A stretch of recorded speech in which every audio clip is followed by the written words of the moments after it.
दोस्तों नमस्कार। दोस्तों आज तो हम आपको वर्चुअल दुनिया के सफर पर लिए चलना चाहते हैं, क्योंकि वर्चुअल दुनिया एक ऐसी दुनिया है जिसमें किसी भी तरीके का कोई दुख, कोई कष्ट नहीं है। सुविधाएं अपरंपार हैं, चकाचौंध भरा जीवन है। जिस भी चीज की इच्छा हो या जिसकी भी लालसा हो, वो झट से आपके सामने मौजूद हो जाती है। और यह सब कुछ भारत में ही मौजूद है। यह कोई सपना नहीं है कि हम आपसे कहेंगे कि आंखें बंद कर लीजिए। जी नहीं, आंखों को खुला रखिएगा और समझने की कोशिश कीजिएगा, क्योंकि जिस जमीन पर आप चलते हैं आपने महसूस किया है कि बड़ी रुखड़ी जमीन है, बड़ी कटीली जमीन है। नंगे पांव चलते हैं तो पांव में फफोले निकले आते हैं। 2 जून की रोटी के जुगाड़ के लिए पीठ और पेट एक हो जाता है इस देश के भीतर में। और मौजूदा वक्त की जो आर्थिक सामाजिक स्थितियां, उसमें तो जिंदगी और कठिन हो चली है। लेकिन वर्चुअल दुनिया इसी भारत में ही मौजूद है, और इसे और किसी ने नहीं बनाया है, इस देश के सत्ताधारियों ने बनाया है। इन सत्ताधारियों के सामने की जो दुनिया है और उसे जिस रूप में ये सोचते हैं या परोसने की कोशिश करते हैं, वो एक अद्भुत संसार है। वर्चुअल का मतलब अगर सरल शब्दों में आप समझना चाहते हैं, तो जब कभी किसी एंकर को न्यूज चैनल पे खबर पढ़ते हुए देखते हैं तो आपने महसूस किया होगा कभी कभी उसके पीछे जो तस्वीर चलती है वह तस्वीर किसी दूसरी दुनिया की होती है। कभी अमेरिका की तस्वीर होगी, कभी स्विट्जरलैंड की तस्वीर होगी, बड़ी शानदार शानदार तस्वीरें चलती हैं। लेकिन एंकर भारत के एक स्टूडियो में मौजूद होता है, पीछे एक एलईडी लगी होती है, उस एलईडी के भीतर में कुछ तस्वीरें फिट कर दी जाती हैं और वो चलने लगती हैं, और उसको देखते हैं और आप महसूस करते हैं, वाह क्या शानदार एंकर दुनिया के सफर पर हमको लिए चल रहा है। तो ऐसी स्थिति, इस देश को चलाने वाले लोग अगर आपके सामने वर्चुअल तरीके से आने लगे और वर्चुअल तरीके से रखने लगे, तो आप क्या कहेंगे? इस सफर पर हम आपको लिए चले उससे पहले एक किस्सा हम आपको बतला देते हैं। बड़ा महत्वपूर्ण किस्सा है ये, क्योंकि भारत में आजादी के बाद से इस देश के प्रधानमंत्री रईसी से रहते हैं, इसको लेकर आक्षेप शुरुआती दिनों से हुआ है। नेहरू की रईसी कोई छुपी हुई चीज नहीं है। उस वक्त राम मनोहर लोहिया ने सीधे तौर पर देश के पहले प्रधानमंत्री नेहरू पर यह कह के हमला किया था कि जिस देश के भीतर में 3 आने पर लोगों का गुजारा होता है, वहां पर आप 25,000 रुपए खर्च करते हैं। जी, ये पार्लियामेंट के भीतर की परिस्थितियों का हम आपसे जिक्र कर रहे हैं। जब लोहिया पार्लियामेंट के भीतर आए तो उन्होंने एक पॉलिटिकल पर्चा निकाला। उस पर्चे का शीर्षक था 1 दिन के 25,000 रुपए, और वो पर्चा आज हमारी आंखों के सामने है। इस पॉलिटिकल पैम्फलेट में लोहिया ने नेहरू के कुछ खर्चों का जिक्र करते हुए यह दावा किया गया था कि ये खर्चे सरकारी खजाने से खर्च किए जाते हैं। और लोहिया ने उसमें लिखा था, जिस भारत में 70% लोग रोजाना 3 आने से कम पर गुजारा करते हैं, वहां प्रधानमंत्री के ऊपर रोजाना 25,000 रुपए खर्च होना शर्मनाक है। 3 आने का मतलब होता है 1 आने में 4 पैसा, यानी एक तरफ 12 पैसा है और दूसरी तरफ 25,000 का खर्च है। और कई किस्से उस दौर में थे। लेकिन यह तो जिक्र हम आपसे कब का कर रहे हैं, 1950-60 के दौर का जिक्र कर रहे हैं। लेकिन आज तो 2020 की स्थिति है। तो आइए जरा मौजूदा वक्त के वर्चुअल दुनिया को देखने की कोशिश करें, जिसे इस देश के शासक तबका अपने तरीके से जी रहा है। क्योंकि बिहार की रैली जब वर्चुअल रैली हुई तो इस बात का जिक्र कोई नहीं कर पाया कि दरअसल बिहार की रैली में जो 72,000 एलईडी लगाई गई थी, उस पर भी तो कोई खर्चा आया होगा। उस खर्चे को अगर बिहार से जोड़ा जाता तो क्या होता, उसको वहां के श्रमिकों से जोड़ा जाता तो क्या होता, किसी ने जिक्र नहीं किया। लेकिन जरा समझिए, 72,000 एलईडी का मतलब यह होता है लगभग 144 करोड़ रुपया, क्योंकि एक एलईडी का खर्चा तकरीबन 20,000 का होता है। यह सिर्फ एलईडी का खर्चा है, बाकी खर्चों का हम जिक्र नहीं करते हैं। और 144 करोड़ रुपए का मतलब यह है कि जो श्रमिक देश के अलग अलग हिस्सों से बिहार पहुंचना चाहते थे, उनके लिए ट्रेन का भाड़ा था 600 रुपए का, एक एवरेज। अगर वो एसी ट्रेन नहीं है तो अगर 600 रुपए हर श्रमिक के ऊपर भी खर्च किए जाते तो तकरीबन 24 लाख मजदूर बिहार पहुंच जाते फ्री ऑफ कॉस्ट, इस 144 करोड़ रुपए एलईडी पर जो खर्च हुआ। और जो रेलवे ने कहा कि हमको एक रेलगाड़ी चलाने में 8 लाख रुपए का खर्च आता है, तो अगर 8 लाख के हिसाब से भी जोड़िएगा तो लगभग 1800 ट्रेन रेलवे चला सकता था इसी 144 करोड़ में। और 1800 ट्रेन में, हर ट्रेन में 1200 मजदूर को सफर करने का जो एवरेज तय किया गया था उसके हिसाब से भी 21,60,000 मजदूर बिहार तक पहुंच सकते थे फ्री ऑफ कॉस्ट। लेकिन दुनिया तो वर्चुअल है और हम लोग एक वर्चुअल परिस्थिति में जा रहे हैं। अभी हम बिहार की वर्चुअल रैली देख रहे हैं। कल तक खबर आपके पास गुजरात की आएगी, किस विधायक को खरीदा गया नहीं खरीदा गया। उसके बाद आपके पास जानकारी मध्य प्रदेश की आएगी, वहां पर भी चुनाव होने हैं 22 सीटों पर, वह भी जानकारी आ जाएगी, वहां पर भी कितना खर्च हो रहा है। तो वर्चुअल दुनिया में कोई पैसे की कमी नहीं है। और जब हमने प्रधानमंत्री नेहरू का जिक्र जब किया कि 25,000 रुपए रोज पर खर्च होते थे, तो हमें लगा कि मौजूदा वक्त में इस देश के प्रधानमंत्री पर कितना खर्च होता होगा। और आपको जानकर हैरत होगी कि प्रधानमंत्री की निजी सुरक्षा जो पर्सनल सिक्योरिटी है, उस पे खर्च, एक दिन का खर्च 1,62,00,000 रुपए होते हैं। और यह जवाब पार्लियामेंट में सरकार की तरफ से ही दिया गया, कोई शर्म नहीं आई कहने में कि हां इतने खर्च होते हैं। साल भर का बजट बताया गया 592,50,00,000। यह साल भर का बजट है, यानी एक दिन में 1,62,00,000 रुपए खर्च होते हैं। और यह देश जैसे जैसे आर्थिक परिस्थितियों से जूझ रहा है, वैसे वैसे प्रधानमंत्री की सिक्योरिटी का खर्च बढ़ रहा है। मसलन पिछले साल खर्च था 5,40,00,000, उससे पहले खर्च था 3,85,00,000, जो अब बढ़ के 5,92,00,000 हो गया। यह लगातार बढ़ते चला जा रहा है। और यानी 25,000 तब का, आपके जहन में एक सवाल और होगा कि उस समय का 25,000 की कीमत आज कितनी होगी। हमने वह भी जोड़ा, क्योंकि सोने के हिसाब से दाम निकाला जाता है, और सोने के हिसाब से निकाला तो तकरीबन 90-95 लाख के बीच में वह 25,000 तब के हैं, जो 1960-62 के बीच का हम जिक्र आपसे कर रहे हैं। तब जो सोने की कीमत थी और अब जो सोने की कीमत है, उसके लिहाज से उस 25,000 की कीमत आज तकरीबन 1 करोड़ से कुछ कम, यानी 90-95 लाख के बीच में है। तो उस समय कोई कहने वाला था, इस समय कोई कहने वाला नहीं है। पहली स्थिति तो यह है। दूसरी स्थिति हमें लगा कि बिहार के भीतर भी झांक कर देखना चाहिए कि बिहार की अपनी स्थिति क्या है, जहां पर हम लोगों ने 144 करोड़ का एलईडी लगा दिया। बिहार देश के उन राज्यों में है जहां सबसे कम प्रति व्यक्ति आय है, पर कैपिटा इनकम बिहार का सबसे कम है, लोएस्ट है। एक साल का वहां पर आय है 30,905। यह भारत सरकार का डाटा है। आईएमएफ का डाटा तो इसका आधा कर देगा, लेकिन भारत सरकार कहती है 30,905 बिहार की प्रति व्यक्ति आय, यानी एक दिन में 85 रुपए। बिहार का एक आदमी एक दिन में 85 रुपए के हिसाब से जीता है। और इस देश के भीतर की जब स्थिति आप टटोलना शुरू कीजिएगा तो वह बढ़ते बढ़ते जितनी भी जाएगी, लेकिन 1,62,00,000 निजी खर्चे पर, बाकी खर्चों का कोई जिक्र नहीं है जो प्रधानमंत्री के खर्चों का हम जिक्र कर रहे हैं। इसके दूसरे समानांतर में देखिए, इस देश के भीतर में तमाम योजनाएं रोक दी गई हैं। भारत के पास पैसा नहीं है। जो भी योजनाएं थी 2021 मार्च तक की सारी योजनाएं रोक दी गई हैं। जो भारत पेट्रोलियम है उसकी कीमत नीचे आ गई है। उसका जो कैपिटल एक्सपेंडिचर है वो लगभग 36% नीचे हो गया है, जिसको हम लोग सेल करने जा रहे थे। लगभग उसमें 4,500 करोड़ की कमी आई है। उसने भी कहा कि 150 करोड़ से नीचे के जो भी प्रोजेक्ट है बंद कर रहे हैं। भारत सरकार ने कहा कि हम किसी तरीके से जीएसटी का पैसा राज्यों को लौटाने की कोशिश करेंगे। वो पैसा कितना लौटाना है? फरवरी तक का पैसा राज्यों को लगभग 36,000 करोड़ का लौटाना है। उसके लिए भी जद्दोजहद हो रही है, किसी तरह हम कर देंगे। हर योजना पर रोक लगा दी गई है। जो 500 करोड़ से ज्यादा की योजना है, मार्च 2021 तक रोक लगा दी गई। और भारत सरकार के पास पैसा नहीं है तो वो पैसा फिर उठाएगी। वही आरबीआई, वही नोट छपेंगे, वहां से बोरो किया जाएगा और 4 लाख करोड़ रुपए वहां से पैसे लिए जाएंगे।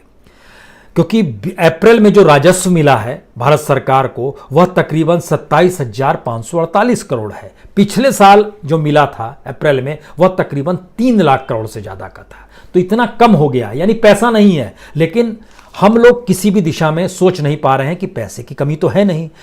इसीलिए हम लोगों ने सोचा कि एक इस देश के भीतर में नया पार्लियामेंट बना दिया जाए, नया साउथ ब्लॉक, नॉर्थ ब्लॉक बना दिया जाए। नई नई स्थितियां डेवलप की जा रही है कि लुटियंस की दिल्ली को खत्म किया जाए, मौजूदा वक्त के प्रधानमंत्री मोदी की दिल्ली को सामने लाया जाए। और इसके लिए लुटियंस ने जो अपने तौर पर पार्लियामेंट बनाया था, या जो भी नॉर्थ साउथ ब्लॉक, और जब आप चलते हैं रायसीना हिल्स पर देखते हैं 20,000 करोड़ रुपए उसके भी उत्पादित किए गए हैं।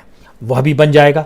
उस पर भी कोई रोक लगाने को तैयार नहीं है, सुप्रीम कोर्ट भी रोक लगाने को तैयार नहीं है। और इस समानांतर में सबसे बड़ी महत्वपूर्ण बात है, जिस पीएम केयर्स का जिक्र होता है, पैसा नहीं है लेकिन पीएम केयर्स में पैसा आ रहा है। यानी जितना पैसा कभी भी नेशनल डिजास्टर जो प्राइम मिनिस्टर के नाम पर होता है, राष्ट्रीय आपदा कोष, उसमें पैसा नहीं आया, उससे ज्यादा पैसा इस दौर में आ गया। हमने तमाम चीजें टटोलनी शुरू की कि जितनी भी रिपोर्ट्स है, क्योंकि सरकार की तरफ से तो जानकारी दी नहीं गई, लेकिन जो भी पैसे दे रहा था वो लगातार खबरों की चीजें निकल कर आ रही थी कि आज इसने इतना पैसा दिया। हमने जब जोड़ना शुरू किया तो 2-3 तारीख यानी इस महीने की 3 तारीख तक की स्थिति यह आती है कि पीएम केयर में तकरीबन 9,690 करोड़ रुपए आ चुके हैं। लेकिन यह पैसा देता कौन है? बड़ी इंटरेस्टिंग बात है इसके भीतर की, जो पैसा दिया जाता है उनको कहीं ना कहीं पैसा आने वाले वक्त में बनाना है, और उसके लिए स्टेट का एक वर्धस चाहिए। और दूसरी स्थिति है कि सरकार के मंत्रालयों के पास पैसा नहीं है, अलग अलग योजनाओं पर वो रोक लगा रहे हैं, कोई नई योजना को एक्सेप्ट नहीं कर रहे, लेकिन वो पैसा पीएम केयर में डाल रहे हैं।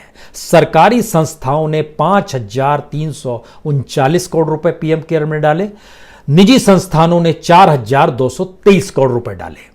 और अगर इसको आप सिलसिलेवार तरीके से समझना शुरू करेंगे तो सरकारी संस्थाएं हैं, जो मंत्रालय के अधीन संस्थाएं हैं, जो सरकारी कर्मचारियों की सैलरी है, जो सरकारी बैंक है, जो सीएपीएफ है, जो सरकारी तेल कंपनी है, सरकारी फाइनेंस कंपनी है, सरकारी शिक्षण संस्थान है, सब ने मिलाकर डाला है पैसा। उसके भीतर भी आएंगे, लेकिन जो प्राइवेट सेक्टर है जिसमें से 4,223 करोड़ रुपए जो आए हैं उसमें कॉरपोरेट घराने हैं, निजी संस्थाएं हैं, निजी दफ्तर हैं, निजी बैंक हैं, एनजीओ हैं, कुछ प्राइवेट कर्मचारी भी हैं अपने तौर पर कंपनियों के, उन्होंने भी दिए। स्पोर्ट्स से भी पैसा आया है तकरीबन 53 करोड़ 33 लाख रुपए। इसमें खिलाड़ी हैं, बीसीसीआई है, फुटबॉल क्लब है, फुटबॉल टीम है, फैंटासी स्पोर्ट्स ऐप है, उसने भी पैसा दिया। बॉलीवुड ने भी तकरीबन 37 करोड़ 55 लाख रुपए पीएम केयर में डाले हैं। इसमें बॉलीवुड के लोग हैं, स्टार्स हैं, तमाम एक्टर हैं, तमाम लोग हैं इस तरीके से। और इंडिविजुअल लेवल पे भी लगभग 26 करोड़ रुपए दिए गए हैं। लेकिन इंटरेस्टिंग चीज ये है कि जैसे टाटा सन्स और टाटा ट्रस्ट ने सबसे ज्यादा 1,500 करोड़ रुपए दिए हैं। टाटा समूह की कंपनी जो टाटा पावर है वो 44,000 के कर्ज में डूबी हुई है। अब वो राइट इशू जल्दी लाने वाली है, ठीक उसी तरीके का राइट इशू जैसे एम्बानीज लेकर आए, रिलायंस लेकर आया, और उसने तकरीबन 53,125 करोड़ रुपए जुटा लिए। रिलायंस ने भी पैसा दिया है लगभग 500 करोड़ रुपए पीएम केयर में।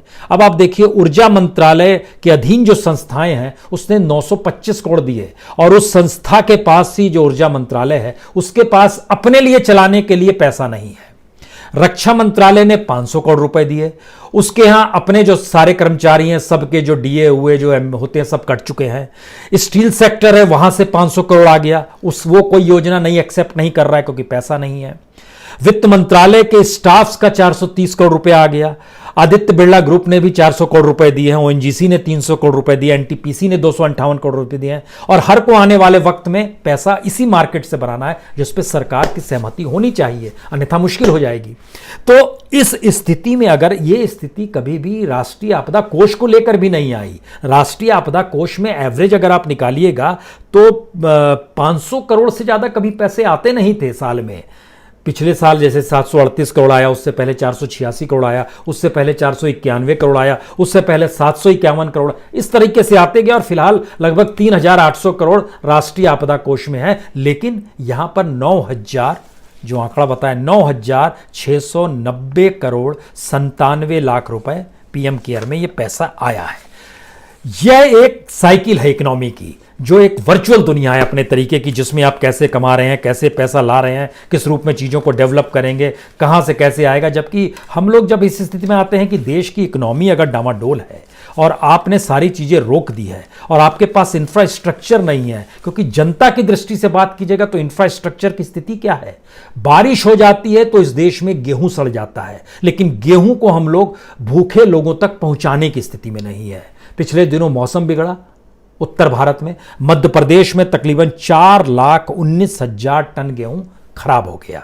भोपाल में 12,000 टन, उज्जैन में 2 लाख टन, देवास में 47,000 टन, धार में 68,000 टन, शाहजहांपुर में 60,000 टन, राजगढ़ में 15,000 टन, विदिशा में 11,000 टन, झाबुआ में 4,000 टन, रायसेन में 2,000 टन गेहूं। बर्बाद हो गया। छत्तीसगढ़ में भी हुआ है, पारिया अंचल में, हरियाणा में भी, झज्जर में भी हुआ है, कोटा में भी 1.5 लाख टन क्विंटल गेहूं जो है वहां भी बर्बाद हुआ है। हमारे पास कोई इंफ्रास्ट्रक्चर नहीं है, एफसीआई के गोडाउन्स तक भी नहीं है। लेकिन इस देश में एक दूसरी वर्चुअल दुनिया है। उस वर्चुअल दुनिया में सोचिए कि एयरपोर्ट को हम प्राइवेटाइज करने जा रहे थे, तो अडानी साहब हैं, उन्होंने बोली लगाई और उनको 6 एयरपोर्ट मिल गए। अब फिर से दोबारा 6 लगाने वाले हैं, लेकिन पुराना किस्सा सुन लीजिए। 6 एयरपोर्ट लगाए, लेकिन इन सब के बीच में एविएशन इंडस्ट्री की हालत खराब हो गई है। तो इन्होंने बोला कि हम सोचेंगे, यानी जिस फरवरी 2019 में जब आपने एविएशन पर बोली लगाई थी और 6 जगह आपको मिल गए थे, और उसमें नियम यह होता है कि लगभग 180 दिनों में, यानी अगले 6 महीनों में, यानी अगस्त 2019 तक आपको 1,500 करोड़ रुपए अग्रिम भुगतान कर ले लेना था, उनको हाथ में देकर ले लेना था। तो इन सब के बीच और 50 साल के लिए एयरपोर्ट फिर अडानी समूह का हो जाता। लेकिन कहा गया कि एविएशन में जितनी अनिश्चितता है, ऐसे में हम लोग लखनऊ, अहमदाबाद और मैंगलोर का जो एयरपोर्ट है, फिलहाल हम देखेंगे हमारे लिए संभव हो पाएगा या नहीं हो पाएगा। इसका मतलब यह है कि जो परफॉर्मेंस गारंटी होती है शुरू में 100 करोड़ रुपए हर एयरपोर्ट को देने की होती है, आपको 6 एयरपोर्ट मिले थे, तो 6 एयरपोर्ट के इन्होंने 600 करोड़ रुपए दिए। अब स्थिति ये आ गई है कि इन पे तो फाइन लग जाना चाहिए, लेकिन फाइन नहीं लग के यही स्थिति आएगी कि वो 100 करोड़ रुपए प्रति एयरपोर्ट ना लौटाए, यानी 300 करोड़ रुपए हम ना लौटाए।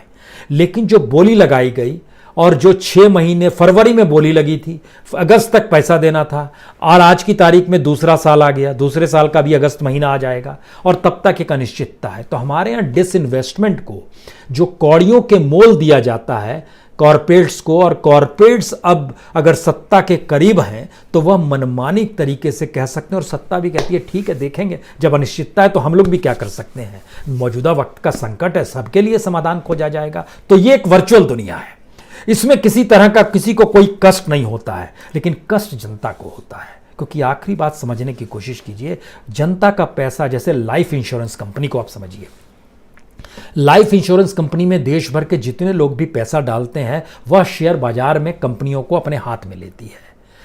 2018 मार्च में 326 कंपनियों में उसने पैसा लगाया था, और निवेश का जो वैल्यू था उस समय 5,81,676 करोड़। और मार्च 2020 में 326 कंपनियों की संख्या से घटकर 289 कंपनियों पर पहुंच गए, और जो निवेश का वैल्यू है वो घटकर 4,24,185 करोड़ हो गया। यानी निवेश का वैल्यू इस दौर में तकरीबन 1.5 लाख करोड़ से ज्यादा एलआईसी का घट गया। इतना ही नहीं, एलआईसी का जो अपनी लिस्टेड कंपनियों में जो उसकी ओनरशिप है, वह अगर ध्यान दीजिएगा तो वह भी लगातार कम होते होते अब 3.8% पे आ गई है। एक वक्त ये 5% तक हुआ करती थी। तो किस तरीके से चीजें कम होती चली जा रही है। और लिस्टेड शेयर्स में जो एलआईसी की होर्डिंग्स है उसको भी समझिए, क्योंकि उसमें आपका पैसा लगा हुआ है, जिन्होंने भी एलआईसी कराई हुई है। 31 दिसंबर 2019 को 6 लाख करोड़ का था, जो घट के फिलहाल 4,24,000 करोड़ का हो गया है। मार्च तक की स्थिति है, अप्रैल मई तो बाद की बात है। तो इसका मतलब यह है कि जनता किधर जाए, जनता के सामने जो दुनिया है उस दुनिया से इतर एक सत्ता की दुनिया है, और उस सत्ता पे खूब खर्च है, उसके पास अपरंपार पैसा है, वो कुछ भी सोच सकती है, कुछ भी चीजें लागू करा सकती है, कोई रोक टोक नहीं है, बेरोक टोक स्थितियां हैं। और इन स्थितियों में अगर हम लोग सफर को देखेंगे, इस देश के प्रधानमंत्रियों के सफर को देखेंगे, तो आपको यह भी जानकर हैरत होगी कि इस देश के प्रधानमंत्री में किसी का भी जिक्र कर लीजिए, नेहरू से लेकर, शास्त्री से लेकर मनमोहन सिंह तक, मौजूदा वक्त में सबसे ज्यादा खर्च मौजूदा वक्त के सत्ता पर ही हो रहा है, और वह भी सरकारी खजाने से हो रहा है। पता नहीं क्यों हमें याद आता है कि एक वाकई लाल बहादुर शास्त्री थे। उन्होंने किसी भी दुनिया के किसी भी देश के सामने हाथ फैलाने की अपने आप को खड़ा नहीं किया, चाहे खुद फटेहाल क्यों ना रहे। और देश में महात्मा गांधी ने तो कपड़े तक उतार दिए थे, जो स्थितियां थी कि हम एक लंगोट पहनकर ही चलेंगे। इस देश की स्थिति ऐसी है। लेकिन दूसरी तरफ रईसी का आलम क्या है, सिर्फ निजी सुरक्षा पर खर्च 1,62,00,000 का। यह है वर्चुअल दुनिया।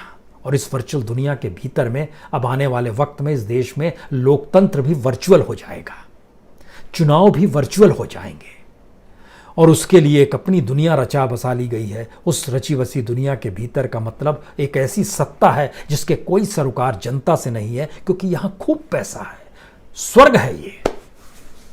बहुत बहुत शुक्रिया, बहुत बहुत शुक्रिया।